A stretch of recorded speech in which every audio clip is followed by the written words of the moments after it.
Hey there. I hope you are having a fantastic day wherever you are, doing whatever you are doing right now.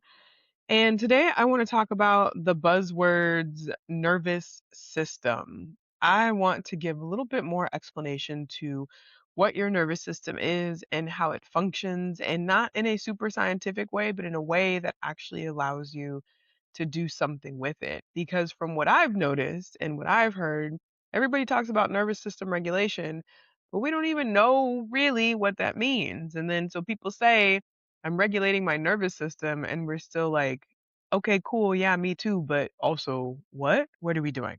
So I have been working with people around nervous system regulation, and there's also kind of a trend away from using the phrase nervous system regulation because it's not super well defined. But I'm going to give it my best shot here, that I have learned through myself, but also through working with other people. So let me give you a little bit of background on your nervous system. Your nervous system is an internal protection mechanism.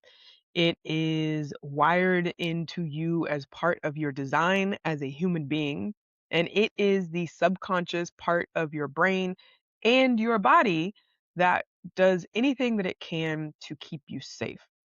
And as we are growing as children and into adolescence and then adulthood, there are experiences that help to calibrate our nervous system.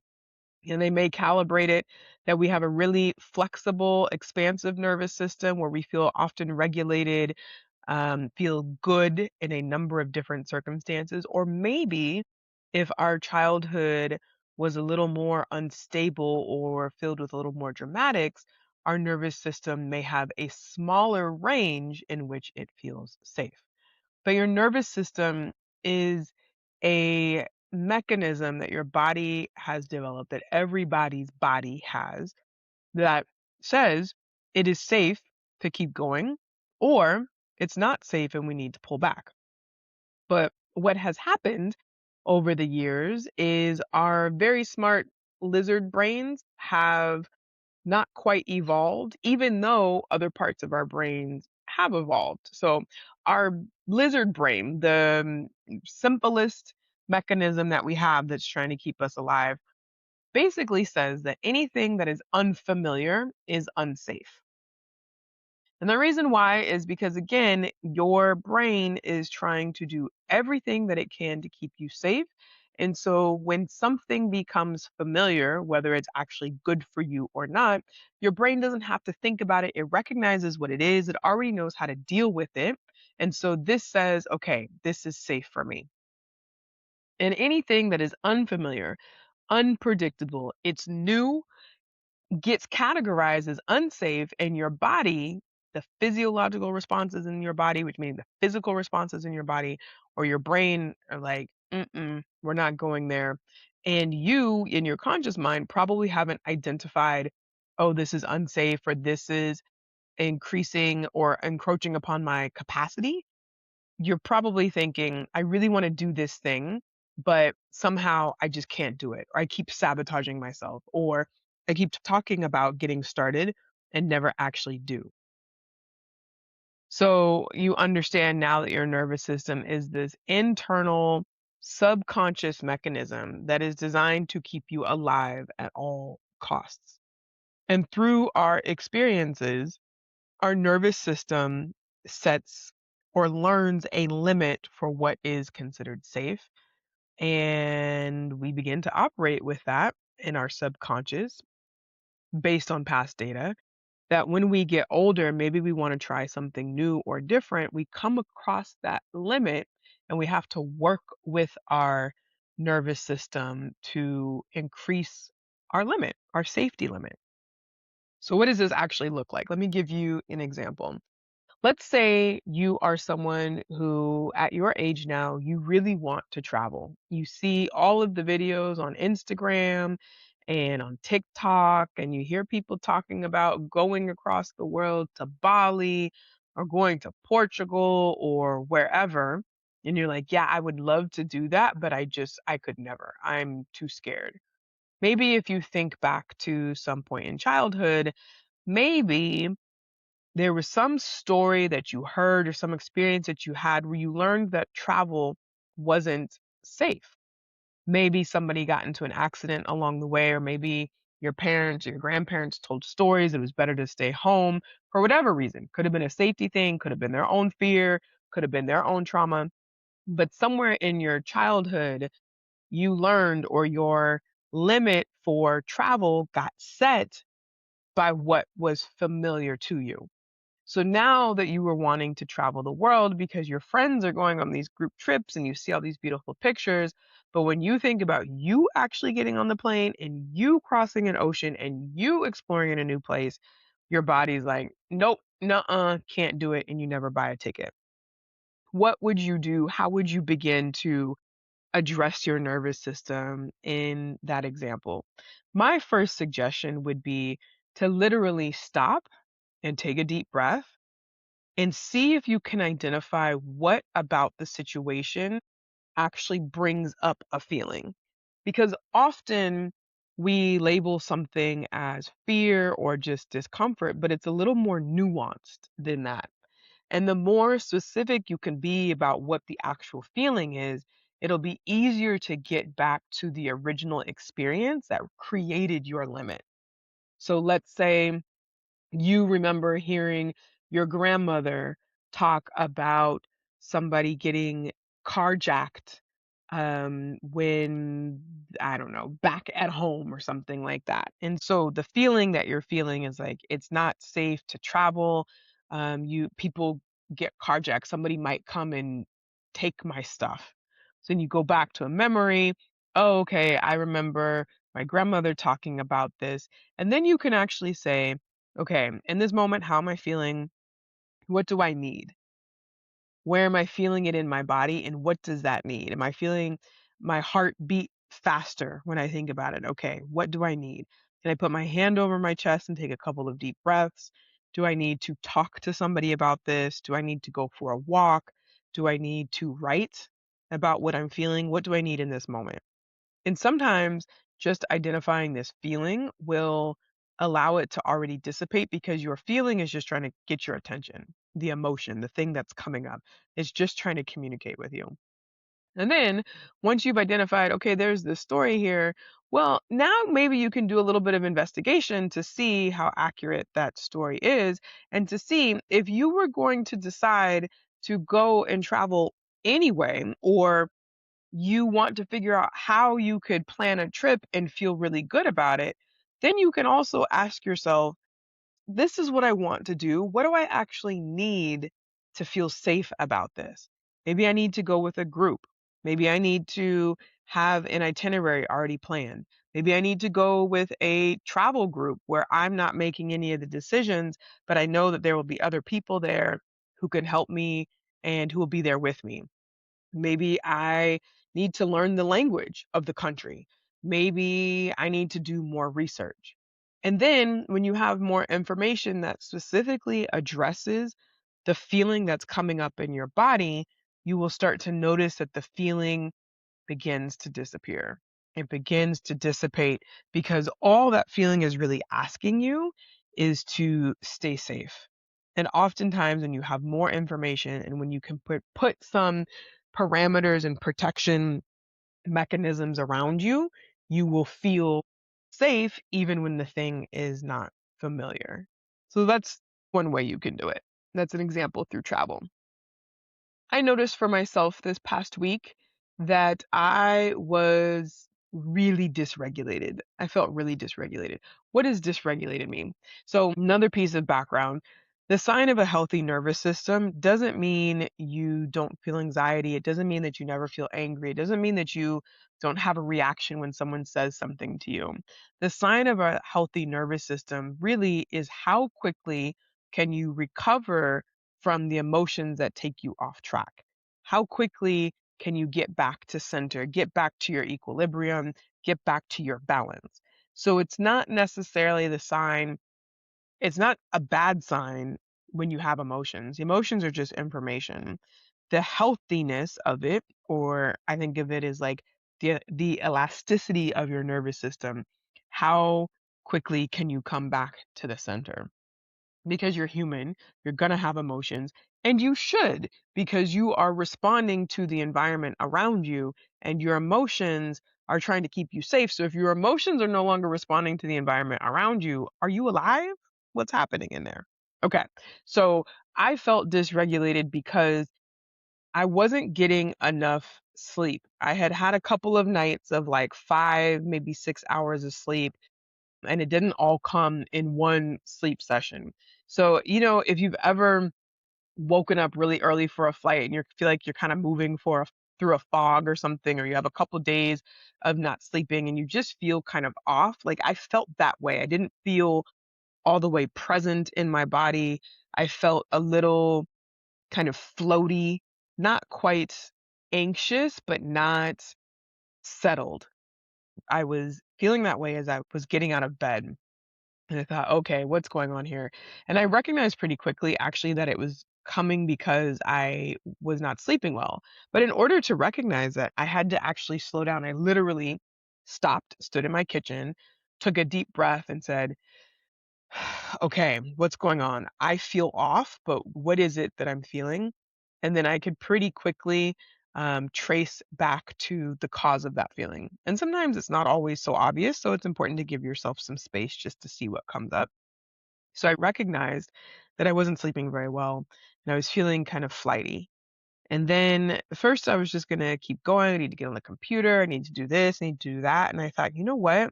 This feeling, one, it doesn't feel good. But two, I also know that I don't need to just push past this feeling. And I asked myself, what do I need right now? And I don't know if you all are old Law and Order fans, and actually someone just asked me if they're still producing new shows and I have no idea, but I used to love Law and Order as a kid. It is my go-to show even now, and I go through seasons of watching Law and Order.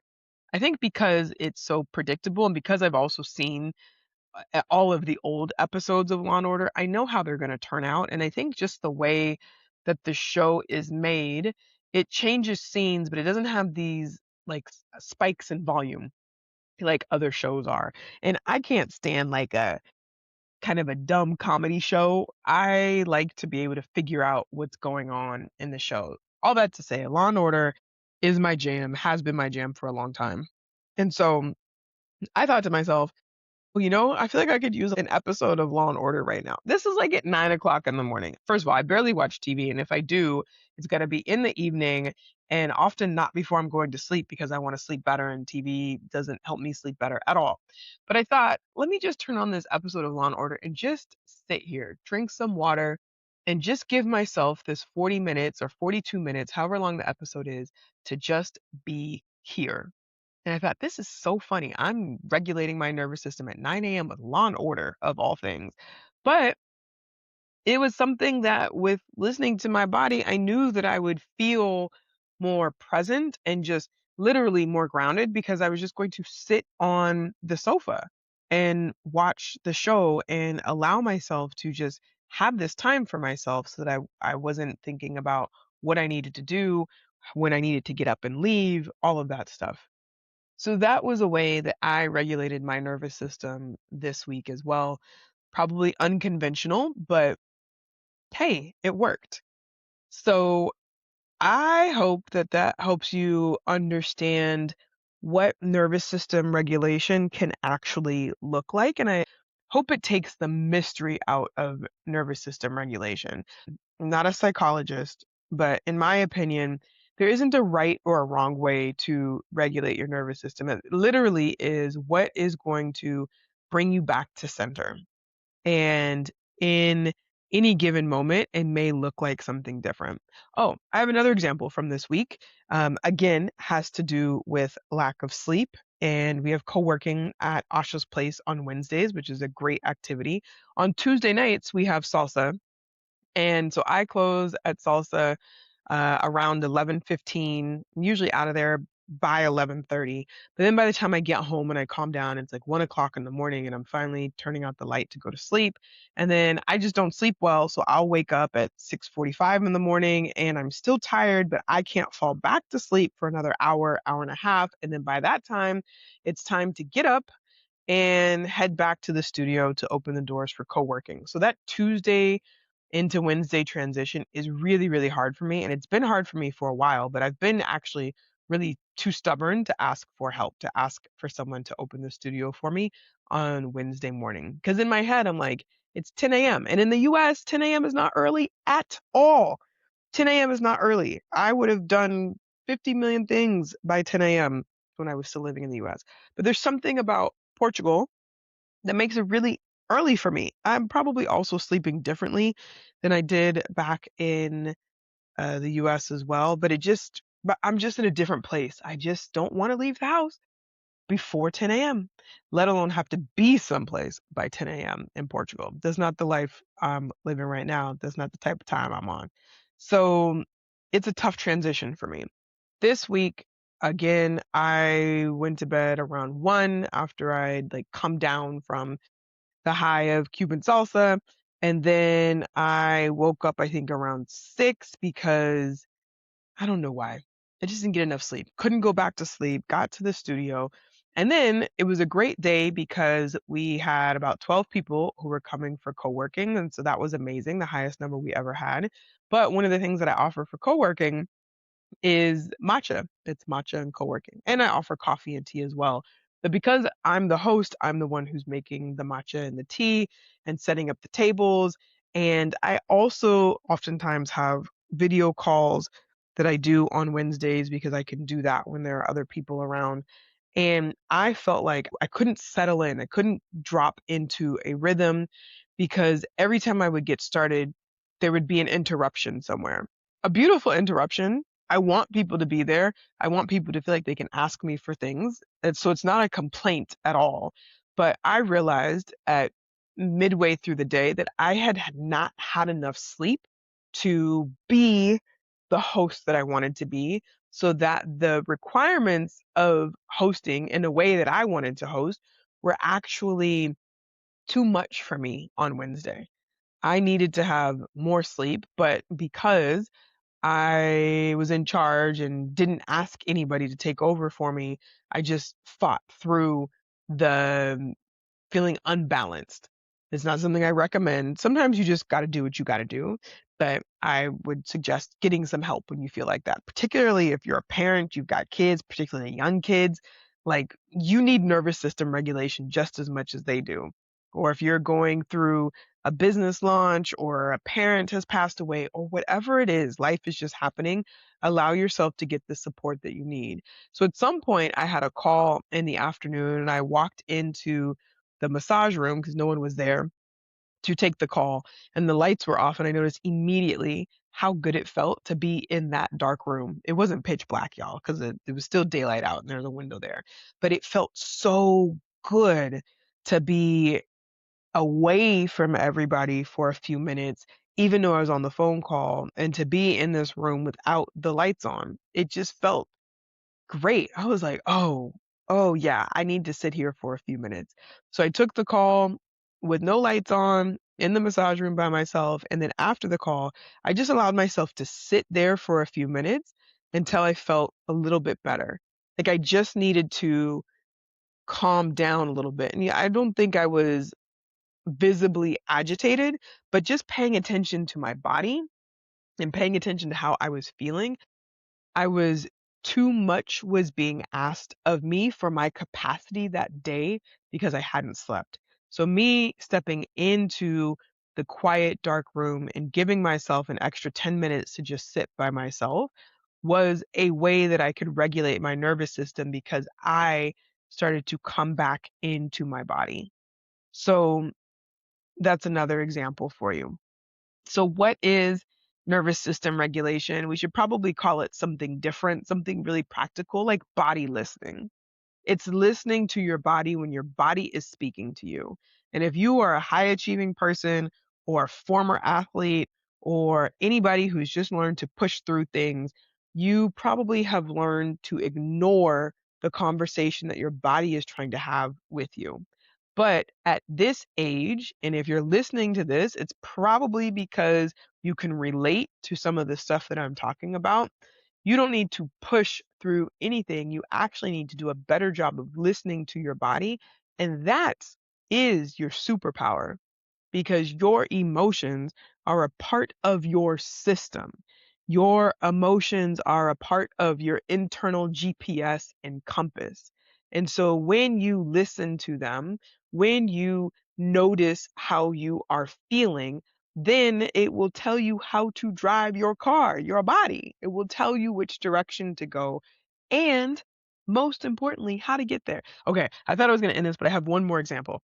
One last example that I think will be helpful. I told this today to the group of people that I'm training to teach reset. We're going to have more reset instructors coming up soon, but I was talking about launching in my business, and which launching just means offering my offerings, having a dedicated time to try and get sales. And historically, it had always felt really uncomfortable to me because it was like this big push for a finite period of time. And if people didn't sign up or not enough people signed up, it would feel like this big failure. And I didn't want to launch. I didn't want to do it anymore because it never felt good. But, and there are ways you can do a business. You don't have to go through a launch period. But for my business, it kind of makes sense to do a launch until I get enough people coming in regularly and have it set up enough that people can enroll on a regular basis instead of 3 or 4 times throughout the year.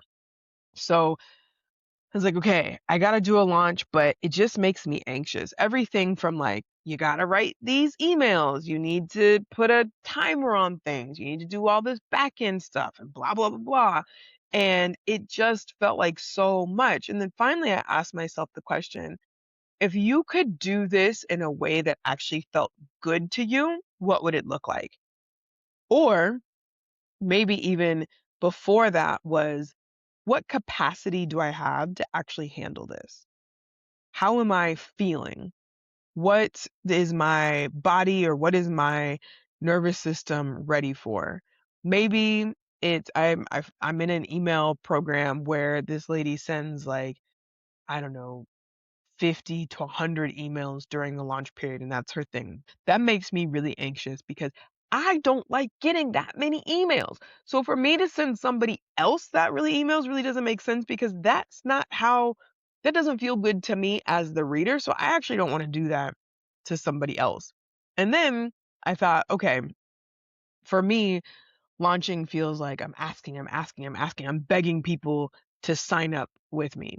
Well, how could I do this in a way that doesn't feel like I'm begging someone to sign up with me? So the adjustments that I made were that I would write my sales emails like a month ahead of time. And now I give them to my VA to schedule. And sometimes I'll schedule too, but it happens well in advance. And then I create my course platform or whatever it is, but I do it with time. None of this stuff has to be rushed because I'm planning early enough that I have time. And I decided that when I'm writing my emails, I'm going to decide how many I want to send. And I'm going to be really comfortable with each email. Like, I'm not going to just send it because I think I have to. I'm just going to send the ones that actually feel really good. And for me, actually, it feels better when I'm not I don't want to say begging for the sale because that's subjective to everybody, but for me, it feels much better for me to share with you what is available and then to give you an invitation to make a choice. Like, this is what's available, and not to be so pushy on the sales, not to be so salesy. I had a business coach, I've had a few that are like, be salesy, be salesy. I hate that, y'all. It's not me. I don't want to be salesy. I have my own issues around it, but I think also just part of my human design, it's just not part of that. It's just not how I'm wired. So to be salesy feels really inauthentic and makes me feel uncomfortable. But when I'm sharing with you what's going on and I'm telling you that there's a way that you can join if you would like to, totally up to you, no pressure, that feels way better because now I feel like I'm giving you the choice as opposed to trying to convince you to sign up. And maybe that's a subtle thing, but it's an important thing because it might be subtle as the reader, but it is really big internally for me. So I've made all of these changes to the way that I go about a launch. And on the outside, you probably have no idea, but on the inside, I feel so much better. So instead of just following the script or the pattern of what the expectation is, I'm actually asking myself, what feels good to me. And I'm noticing when there's an activity that makes me feel uncomfortable, where it taps on my nervous system. And I'm asking myself, is this because it's not aligned or because I'm just reaching my capacity? If I want to post on social media, which I don't really, but if I want to post on Instagram about my sales, how could I do this in a way that feels like peace in my nervous system? The solution for me is to have somebody else do it. I'm not doing it because when I think about posting every day, it just makes me anxious and it's just not for me. Might be for you, it's not for me. And that's totally fine. So, again, all that to say, nervous system regulation is essentially just body listening. Your nervous system is designed to keep you safe, and your brain cannot distinguish between what's an actual threat and something that is just unfamiliar.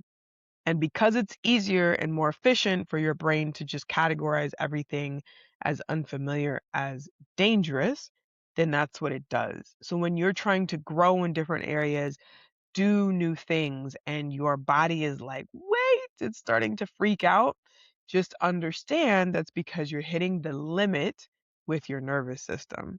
And so, how do you grow your capacity? You actually ask yourself, what am I feeling?